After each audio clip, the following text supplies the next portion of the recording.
నమస్కారం. ఘంటారావానికి స్వాగతం. ముందుగా ప్రధానాంశాలు. సూపర్ 6 పథకాల అమలుకు కృషి చేస్తున్నామన్న ముఖ్యమంత్రి. కేంద్రంతో సమన్వయం చేసుకుని నిధులు తెస్తున్నామని వ్యాఖ్య.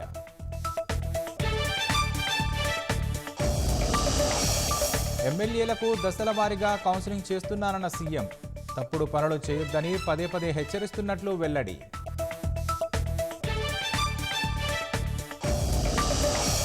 విచారణకు హాజరైన పేదినాని సతీమణి జయసుధ.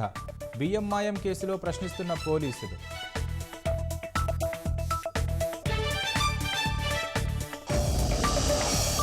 రైతుల సంక్షేమంపై కేంద్ర మంత్రివర్గంలో కీలక చర్చ. పీఎం ఫసల్ బీమా యోజనను మెరుగుపరచాలని నిర్ణయం.